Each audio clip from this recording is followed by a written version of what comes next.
It's the end of January 2026 and I'm 10 days out from leaving Dubai and moving to the south of France, right with a wedding to my long-term girlfriend thrown in the middle as well. I'm not moving to a co-working space, not some high-rise office in Dubai. I'm going to a quiet city where the biggest decision I make most mornings will be whether to have a coffee at home or to walk to the local cafe. And I know what you're thinking, it must be nice. Well, it will be, but it's also intentional. Because a few years ago, I moved to Dubai after leaving my corporate job and selling my house in the place that I'm from, which is Bath in the southwest of the UK. I've been here building a business, growing a team, posting my wins on Instagram like everyone else does, living the life that's supposed to be the dream, but without being flashy, I must add. But I was miserable. And so I made a choice a year ago that a lot of people in my industry thought was insane. I've chosen to leave. I'm moving to the south of France. I've restructured my entire business around lifestyle, not hustle.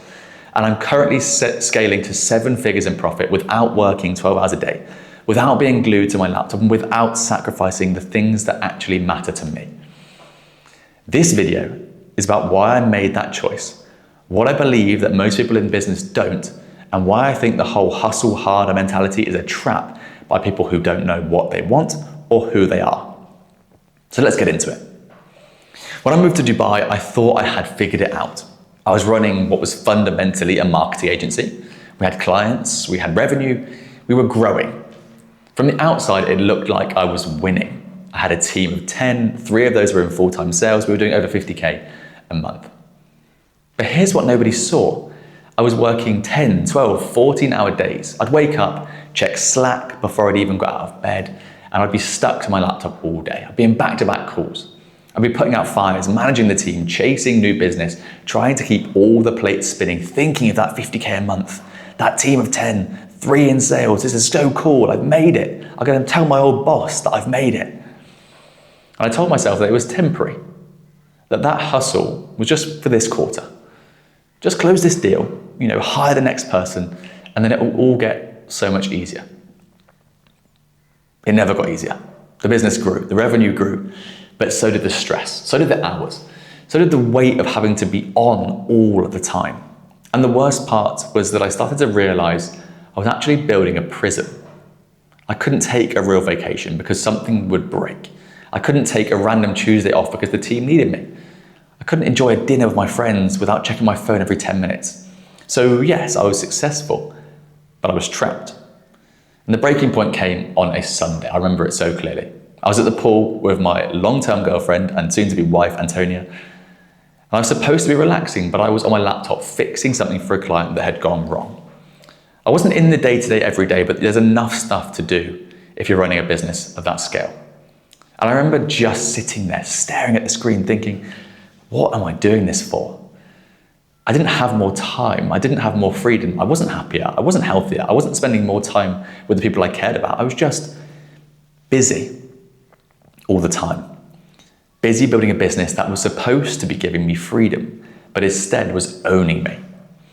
And so I realized I was playing the wrong game. Everyone around me was optimizing for revenue, for scale, for views, for the next milestone. Get to 6 figures, then 7, then 8, buy the Lamborghini, buy the yacht, build the team, raise the funding, exit for millions, then we'll be happy. But nobody was asking the obvious question. At what cost?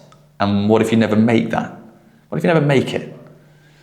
What good is a 7-figure business if you're burnt out, disconnected from your family, and haven't taken a real day off in 2, 3, 5 years? So I made a decision. I was going to redesign my business with the game plan being leaving Dubai and going to one of my favorite places in the world, Mediterranean, so Italy, Spain, Portugal, France. We looked at all of them as a place to live.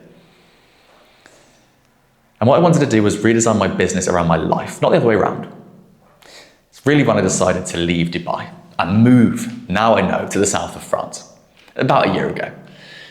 And it was meant to be within a couple of weeks that the pressure started reducing, and I have to be honest, it's probably a bit less than that. I spent 15 weeks on holiday last year, and the business grew.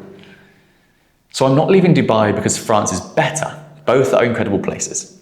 But because I needed to physically remove myself from the environment that was reinforcing the hustle mentality. Because in Dubai, everyone's grinding, everyone's scaling, everyone's in the race. They've come here for a reason, and I get that. I came here for the same reason. And if you're not keeping up, you feel like you're falling behind. And I needed space to breathe, space to think, space to rebuild. So, over the last year, I've been looking around and I've chosen a small city in the south of France, still within direct access to London, New York, Dubai, and of course, in a few minutes, you can be in the center of Monaco. Slower pace, less noise, no pressure to perform or impress anyone. And then I got to work rebuilding the business. And I asked myself 3 questions. What kind of life do I actually want to live?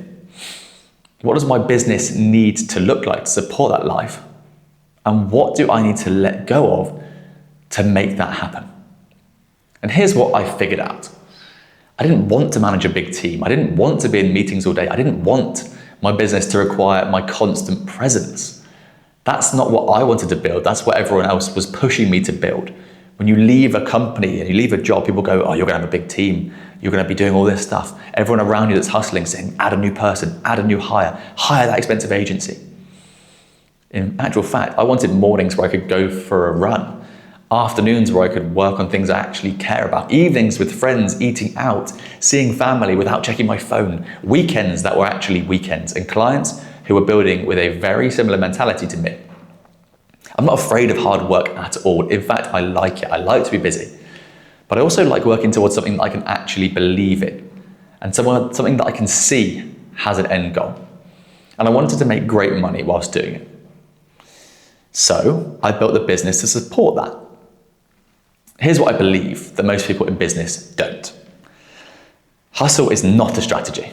It's a symptom. If your business requires you to work 50, 60, 70, 80 hours a week, that's not a badge of honor, that's a design flaw. You shouldn't have to sacrifice your health, your relationships, your sanity to make more money. It's not success to me.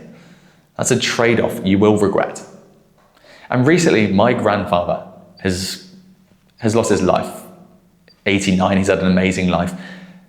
But he's the first person that has passed away that I feel like I have regrets.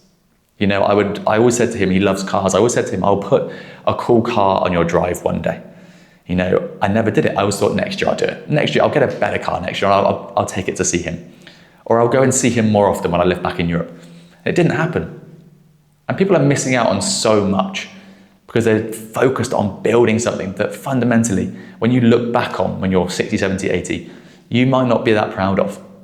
Because you can't get back things like the time, the lifestyle, the laughs, the memories. So I think it's a wise decision to really get into the crux of what you're trying to build. Because revenue is not the goal, freedom is. I don't care if you make $1 million a year if you're miserable making it. Because money is just a tool. It's supposed to buy you time, freedom, and the ability to live the life you want. If it's not doing that, you're doing it wrong. Quality of life beats quantity of work, because I'd rather make £1 million and have my mornings free than 20 million and hate my life. And if you're watching this, you're probably quite similar. I'd rather spend 3 hours a day doing deep, meaningful work than 12 hours a day in meetings that just don't matter. I'd rather build a small, profitable team that supports my lifestyle rather than a massive company that consumes my entire life. Also, it's worth saying, all of my team members have the exact same mentality as me. We live for life, so we don't work every hour God sends. We do incredible work and get incredible results, but we all have our own hobbies and things that we do outside work. And here's the most controversial part.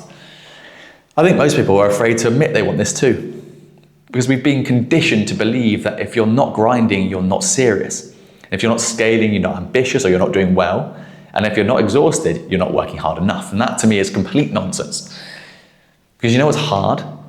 Building a business that actually gives you the life you want, that's really hard. I found out over the last year. Grinding yourself into the ground and working every hour God sends is easy. Anyone can do that. It doesn't take strategy. It doesn't take intelligence. It just takes a willingness to sacrifice everything and suffer. But building a business that makes great money and gives you time with your family, that makes you profitable and lets you live where you want. That scales and doesn't require you to be glued to your laptop 12 hours a day. That's hard. That takes real skill. That takes intentional design. That takes a certain kind of business model. That takes saying no to a lot of things that look like opportunities but are actually distractions. And that's what I'm doing. So I guess the question you're going to ask is, how am I scaling to 7 figures in profit while living this way? Well, it's simple. I built a business that doesn't require my constant presence.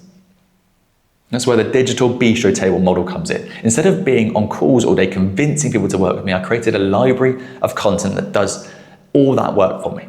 My mechanism video explains what makes my approach different. My case study video proves it works. And my worldview videos, like this one, help the right people self-select in. So when someone books a call with me or my team now, they've already spent hours consuming my thinking. They already trust me. They already know if we're a fit.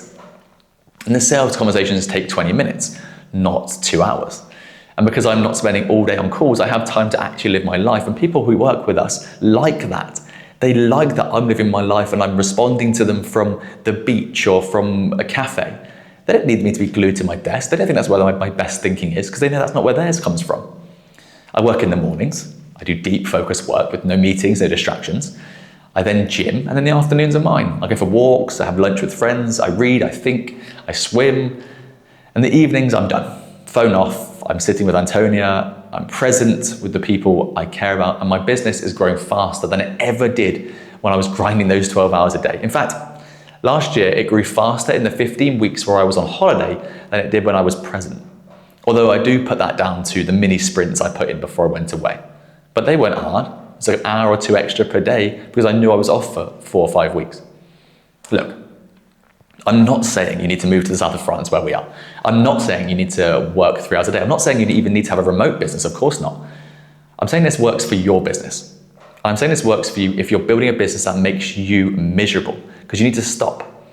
Ask yourself what you actually want, not what you're supposed to want. For the first time, I'm giving you permission to think about what you actually want, not what looks impressive on Instagram or LinkedIn. What you actually want your life to look like. And then build a business that supports that, because it's entirely possible. I'm living proof. We have 200 client testimonials that show there is proof to this model. You don't have to choose between success and sanity. You don't have to sacrifice your life to make money. You don't have to hustle until you burn out. You just have to be intentional. You have to take that step and say you're going to achieve whatever goal it is you like. You have to design your business around your life, not the other way around.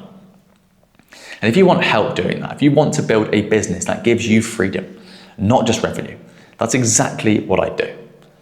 So thanks for being here. Thanks for watching all 3 videos. And if it resonates with you, I'd love to hear from you.